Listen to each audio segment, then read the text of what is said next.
Hi, today we're going to be taking a look at the 5600X and the 5800X 3D in Immortals of Aveum using an RTX 4080 and 32GB of 3600MHz CL16 RAM. I'm on Windows 10 Home and rebar was enabled. All my data was taken with a capture card and a separate PC, so it should give you an accurate representation of what FPS you can expect with these systems, as there's no extra load on the GPU or CPU.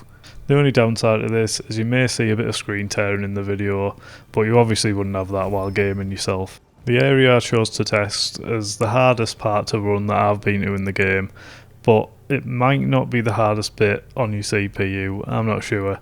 I'm only 20% in the game, so there might be parts what separate the CPUs even more. As there's no graphics presets in the game, I just chose to use max settings, which basically just means I whacked everything up to the maximum. If you were to turn these down, you might get very different results, but I had to leave that out in this one as I've already got a lot of results to go through, and making up my own high, medium and low settings is just a little bit too complicated for this video. So anyway, let's do it. Just wanted to mention in this first setting on the 5800X 3D side, you'll notice that it goes right down to 17 FPS here. But what I've realised is just that little bit there where I throw the beams into the sky, that actually massively affects your frame rate, so if I'd done it in the other one it might be even lower, but I don't do it at any other settings, so let's get back to it.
check my stride with a heart like concrete inside.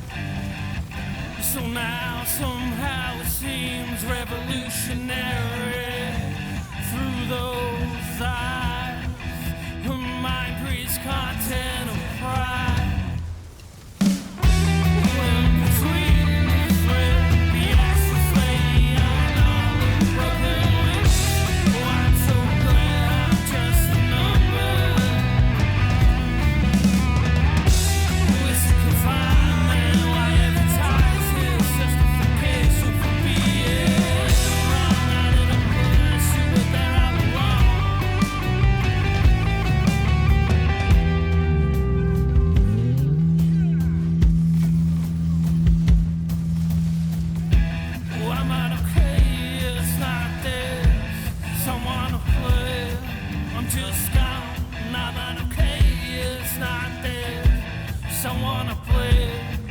Just gone, I'm not okay, it's not this.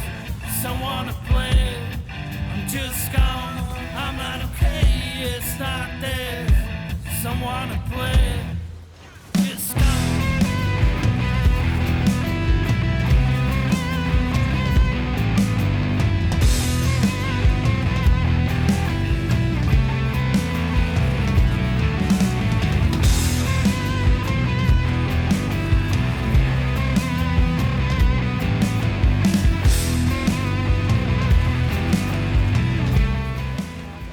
So looking at the numbers here, you can see that basically this game is just massively affected by the CPU. Probably more than any game I've ever seen. Like literally with the 5600X there, the only setting where you actually get any difference that doesn't have frame gen on is the first setting where it performs like complete crap. And then after that you're basically averaging around 52 FPS at every setting that doesn't have DLSS frame gen on. And even with the 5800X 3D, there isn't a huge difference between 4K with DLSS quality and 1080p with DLSS quality.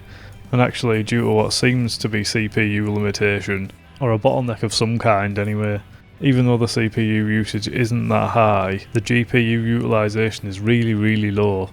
You actually get less FPS at 1080p with DLSS quality than you do at 1440p with DLSS quality. And the weird thing is, you're actually getting slightly higher CPU usage in the 1440p setting, so it's pretty weird. I really don't know what's going on in this game, but one thing I can say is that looking at the two CPUs there's a massive difference FPS wise going with the 5800X 3D over the 5600X, at least with the 4080 anyway.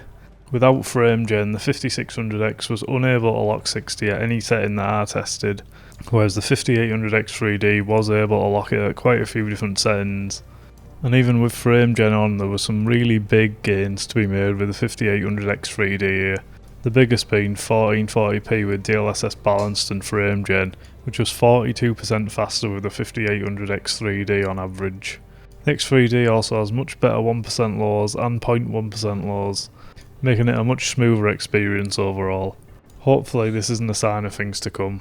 Quite interested to see how it's going to perform with the lower end GPU with these CPUs, so that's what I'm going to be testing next, so look out for that one if you're interested. Thanks a lot for watching my video. If you liked the video, please give it a like and subscribe for more. Thanks, bye.